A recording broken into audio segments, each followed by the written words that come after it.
स्वागत है दोस्तों आप सभी का मैं इसके यूट्यूब चैनल पर। आज से हम दोस्तों रिलेशन शुरू करने वाले हैं।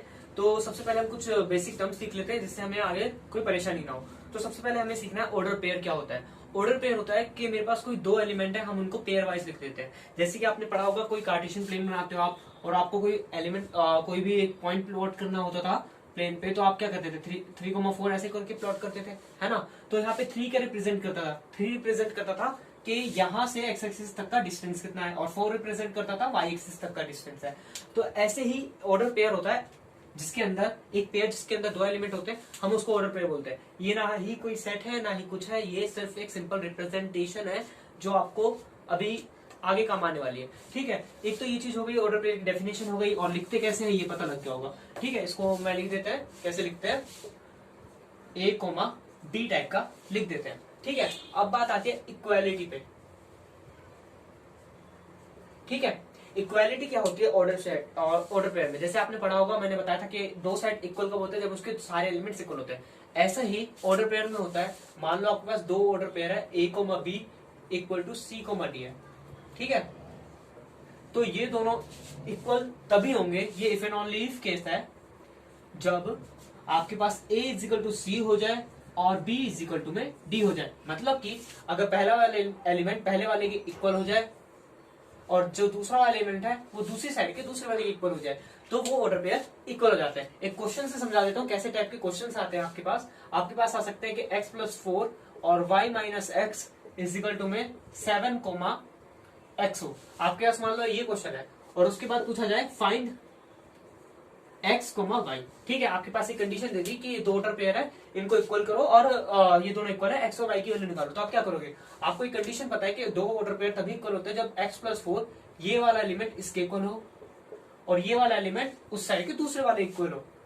ठीक है, तो यहां से मिला हमें y minus x is equal to x. ठीक है, तो यहां से मुझे एक चीज और मिल जाएगी, y इजिकल टू में 2x, क्योंकि यहाँ पे मैं ऐड करूंगा तो 2x बन जाएगा, और यहाँ से x की वैल्यू मिल जाएगी। 7 माइनस 4 कितना होता है, 3 होता है। तो यहाँ से मेरे को पता लग गया कि x की वैल्यू अगर 3 होगी और y की वैल्यू यहाँ से पुट करने से मिल जाएगी 6 आ गई।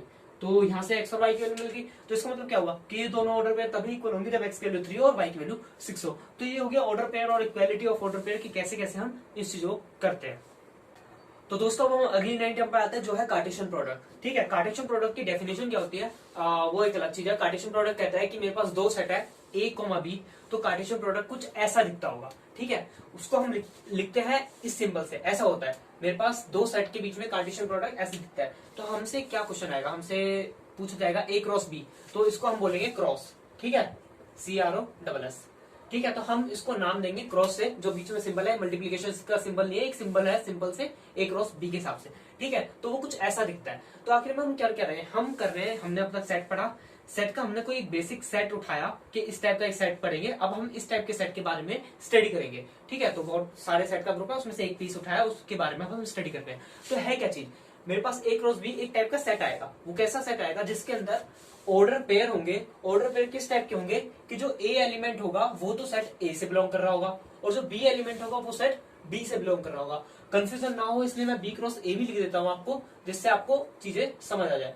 तो वो कुछ ऐसा होगा, B comma A such that A belongs to A, ऐसे ही नहीं, इसको लिख देते हैं A comma B such that A belongs to B and B belongs to A. ठीक है, अल्फाबेटिक ऑर्डर में मत जाना, वैसे ही बता देता हूँ। देखो, ए क्रॉस बी का मतलब क्या है कि मेरे पास ऑर्डर पेयर आएंगे, ए कोमा बी टाइप के एलिमेंट्स आएंगे। कैसे कि जो पहला वाला होगा ना वो पहले पेयर पे आएगा, और जो दूसरे वाला होगा वो दूसरे पेयर पे आएगा। ठीक है, ये इस तरीके का रिप्रेजेंटेशन होता है कार्टेशियन प्रोडक्ट की। ठीक है, ऐसे ही मेरे पास बी क्रॉस ए का मतलब है जो पहला वाला एलिमेंट होगा वो तो बी सेट से बिलोंग करता होगा, और जो दूसरा वाला एलिमेंट होगा वो किससे बिलोंग करता होगा, ए सेट से। ठीक है, तो ये सेट की रिप्रेजेंटेशन होगी, और जो आंसर आएगा वो एक सेट आएगा। और इसमें जो ए कोमा बी होगा ना, ये ए कोमा बी ये एक एलिमेंट होगा। ठीक है, जैसे हम सेट ऑफ वोवेल्स बोलते थे ना, AEIOU, तो उसमें AEIOU क्या थे, एलिमेंट्स थे ना सेट के। वैसे ही इसमें जो ये पूरा आएगा ना, ये पूरा एक एलिमेंट होगा। अब से आपको ये आपके दिमाग में बैठा के चलना है कि ये एक एलिमेंट होता है, ये कुछ एक अलग सी चीज नहीं है, ये सिंपल एक एलिमेंट है। ठीक है, तो अब सीखते कार्टेशियन प्रोडक्ट बनाते कैसे है। ठीक है, मेरे पास होनी चाहिए दो सेट, दो या दो से ज्यादा सेट, या एक सेट भी होता है वो आगे पढ़ेंगे। तो एक सेट के ऊपर काम क्या करते हैं वो अलग चीज है। तो मेरे पास मान लो कि मेरे पास ए सेट है 1 2 3 और मेरे पास है बी सेट है मेरे पास 4,5। ठीक है, मुझे बनाना है कार्टेशियन प्रोडक्ट। ठीक है, कार्टेशियन प्रोडक्ट अब कैसे बनेगा, देखो मेरे को निकालना है ए क्रॉस बी निकालना है। आपसे क्वेश्चन पूछा जाएगा, आपको दो सेट दे दिया, आपसे बोला जाएगा ए क्रॉस बी निकालो, वही होता है कार्टेशियन प्रोडक्ट। तो ए क्रॉस बी कैसा दिखता होगा, सबसे पहली बात ए क्रॉस बी एक ऐसा सेट है जिसके अंदर ए बी टाइप के एलिमेंट है। इस तरीके से जो ए एलिमेंट है वो तो ए सेट से बिलोंग करता होगा और जो बी एलिमेंट है वो बी सेट से बिलोंग करता होगा, और ए और बी आपको पता है। तो अब बनाता कैसे है वो देख लेते हैं। ए क्रॉस बी है मेरे पास, तो मैं एक सेट बनाऊंगा, सेट में क्या होंगे, ऑर्डर पेयर होंगे। तो सबसे पहले मेरे को क्या करना है, ए क्रॉस बी निकालना, मतलब कि पहले वाले एरिया में ए सेट के एलिमेंट होंगे। तो मैं क्या करूंगा, जो पहला वाला सेट है ना उसका एक एलिमेंट को फिक्स कर दूंगा, फिक्स कर दिया। अब मैं क्या करूंगा, आगे जाऊंगा दूसरे सेट के ऊपर। दूसरे सेट में मैंने दो एलिमेंट है, उसमें से कोई एक उठा लिया, मान लो 4 उठा लिया पहला, तो एक तो ये ऑर्डर पेयर बन गया। अब अगले पे जाऊंगा, अगला क्या है, अभी भी जब तक इस सेट के सारे एलिमेंट 1 के साथ पेयर ना बना दे तब तक हम ए सेट के दूसरे एलिमेंट पे नहीं जाएंगे। तो इसका एक इसके साथ पेयर बना दिया, अब ये अभी इसका इस सेट का एक एलिमेंट बच रहा है तो उसके साथ भी पेयर बना देंगे। ठीक है, अब क्या हुआ, मेरे पास एक एलिमेंट के इसके सारे एलिमेंट के साथ पेयर बन चुके हैं। अब मैं क्या करूंगा, डी के पास जाऊंगा, दूसरे एलिमेंट पे जाऊंगा। दूसरा एलिमेंट क्या है, 2 है। ठीक है, 2 पहले 4 के साथ पेयर बनाएगा और फिर 2 5 के साथ पेयर बनाएगा, और जैसे ही 2 के ए सेट के वो एलिमेंट के पेयर बन जाएंगे बी सेट के सारे एलिमेंट के साथ, फिर हम जाएंगे उससे अगले एलिमेंट पे 4 और 3,5। तो ये तो रिप्रेजेंटेशन हो गई ए क्रॉस बी की सिंपल सी। ठीक है, कि ए क्रॉस बी ऐसा दिखता होगा। अब आपके पास क्वेश्चन किस टाइप के आएंगे, आपसे पूछा जाएगा आपको ए सेट दे दिया, बी सेट दे दिया, क्या A cross B equal to B cross A होता है। मैंने बी क्रॉस ए की रिप्रेजेंटेशन बता दी, ए क्रॉस बी की रिप्रेजेंटेशन बता दी। अब देखते हैं बी क्रॉस ए कैसा दिखता है। ठीक है, मेरे पास सवाल कैसे भी आ सकते हैं, वो मैं अगली वीडियो में बता दूंगा सवाल कैसे कैसे आते हैं। फिलहाल समझ लेते हैं कैसे बनाता है बी क्रॉस ए। अब बी क्रॉस ए क्या मतलब क्या है, कि जो पहला एलिमेंट है वो बी का होगा, फिर दूसरा ए में जाएगा। तो अब हमें क्या करना है, बी का पहला एलिमेंट कोई भी एक एलिमेंट को फिक्स कर देना है। फिक्स कर दिया, अब मुझे क्या करना पड़ेगा, मैंने 4 एलिमेंट उठा लिया, अब इस एलिमेंट के मेरे को पेयर बनाने पड़ेंगे इस सेट के सारे एलिमेंट के साथ। तो पहले मैं 4 का पेयर 1 के साथ बनाया, फिर मैं 4 का 2 के साथ पेयर बनाऊंगा, फिर 4 एलिमेंट को मैं पेयर बनाऊंगा 3 के साथ। ठीक है, अब जैसे 4 के पेयर सारे ए सेट के सारे एलिमेंट के साथ पेयर बन गए, तो अब मैं जाऊंगा अगले एलिमेंट पे जो बी सेट का एलिमेंट होगा। बी सेट का 5 होगा, क्यों, क्योंकि बी पहले है। ठीक है, तो बी सेट के अब इन तीनों एलिमेंट्स के साथ पेयर बनाऊंगा। तो बी का पहला एयर 1 बनेगा, फिर बनेगा 5,2 और फिर बनेगा 5,3। ठीक है, तो ये चीज होगी आपकी रिप्रेजेंटेशन की ए क्रॉस बी की, और बी क्रॉस ए कैसा दिखता है और कार्टेशियन प्रोडक्ट हम कैसे बनाते हैं। ठीक है, आपको कुछ नहीं करना है, एक और बता देता हूँ कि आपको क्या करना पड़ेगा। अगर ए क्रॉस बी निकालना है, ए सेट का पहले एलिमेंट को फिक्स कर दो और जो बी सेट के जितने भी एलिमेंट है ना उसके साथ एक एक करके पेयर बना दो। जैसे मैंने यहाँ पे 1 को फिक्स करा, 1 का बी सेट के साथ पेयर बनाया, यहाँ पे 2 एलिमेंट है तो एक बार 4 के साथ बनाया, एक बार 5 के साथ बनाया। अब बी में एक भी एलिमेंट नहीं बचा, तो अब मैं क्या करूंगा, ए का दूसरा एलिमेंट उठाऊंगा, फिर उसके 4 के साथ 5 के साथ। ऐसे ही मैंने बी क्रॉस ए में किया, पहले मेरे को बी का एलिमेंट चाहिए तो मैंने बी का एलिमेंट पुट किया। अब मेरे को ए के साथ सारे पेयर बनाने हैं, तो ए के साथ सारे पेयर बनाने हैं, तो मेरे को क्या करना है, ए का पहले 1 के साथ बनाऊंगा, फिर 4 का 2 के साथ, फिर 4 का 3 के साथ। अब ए सेट के सारे एलिमेंट कंप्लीट हो गए, तो अब मैं क्या करूंगा, बी सेट का दूसरा एलिमेंट उठाऊंगा, उस एलिमेंट को पेयर बनाऊंगा ए सेट के बाकी एलिमेंट्स के साथ, ऐसे बन जाएगा कार्टेशियन प्रोडक्ट। तो अब हमें नंबर ऑफ एलिमेंट्स काउंट करने कार्टेशियन प्रोडक्ट में कैसे होते हैं। मेरे पास 2 सेट और ए क्रॉस बी दे रखा है, तो मेरे को एलिमेंट्स देखने कैसे होंगे। तो मेरा काम क्या होगा, देखो मेरे पास है एन ऑफ ए गिवन होगा, ए सेट में कितने एलिमेंट्स हैं, बी सेट में कितने एलिमेंट्स हैं। मेरे को जिन सेट के बीच में कार्टेशियन प्रोडक्ट करना है मेरे को वो सेट गिवन होंगे, तो उसके नंबर ऑफ एलिमेंट्स को आप फाइंड कर लोगे।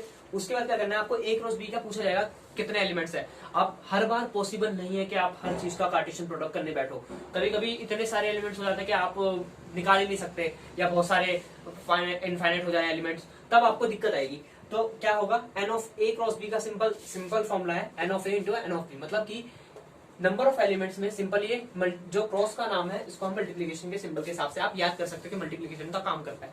मतलब कि नंबर ऑफ इसको ऐसे भी लिख सकते हैं, number of A cross B is equal to n of A into में एन ऑफ बी। ठीक है, तो ये तो होगी 2 सेट के बीच में बात। ठीक है, और अगर मेरे को निकालना है 3 सेट के बीच में, तो ऐसे ही मेरे पास n of A cross B cross C निकालना हो तो मैं क्या करूंगा, मेरे पास 3 सेट दे दिए, मेरे को तीनों सेट के नंबर ऑफ एलिमेंट्स दे दिए, तो मैं क्या करूंगा, मैं सिंपल वही फॉर्मूला लगाऊंगा n of A dot n of B dot n of सी।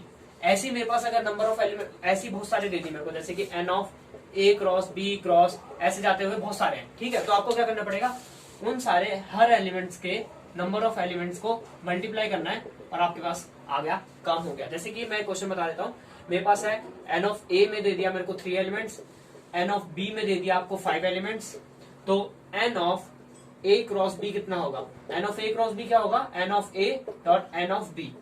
तो एन ऑफ ए क्या है? 3 है और एन ऑफ बी क्या है? 5 है। 15 आ गया आंसर। तो अब आप, ये तो है नहीं कि आपको ए सेट दे दिया और बी सेट दे दिया और आप कार्टेशियन प्रोडक्ट करने में लगे हो 1 मार्क्स के क्वेश्चन के ऊपर और ये मल्टीप्लिकेशन में टाइम गुजर जाए। ठीक है, तो टाइम बचाने के लिए हम सिंपल फॉर्मूले को यूज करते हैं। ऐसे ही मेरे को अगर तीसरा सेट भी दे दिया, एन ऑफ सी मान लो आपको दे दिया 20। ठीक है, एक सेट में 3 एलिमेंट है, एक सेट में 5 एलिमेंट है, एक सेट में 20 एलिमेंट है और उसने पूछा n of A cross B cross C निकालना है। तो इसका क्या आंसर होगा? N of A dot n of B dot n of C. ठीक है, ये चीज तो हो गई। अब एन ऑफ ए कितना है? 3 है। एन ऑफ बी कितना है? 5 है। और एन ऑफ सी कितना है? 20 है। तो इसका प्रोडक्ट कितना आएगा? 100 और 300 आंसर आ गया।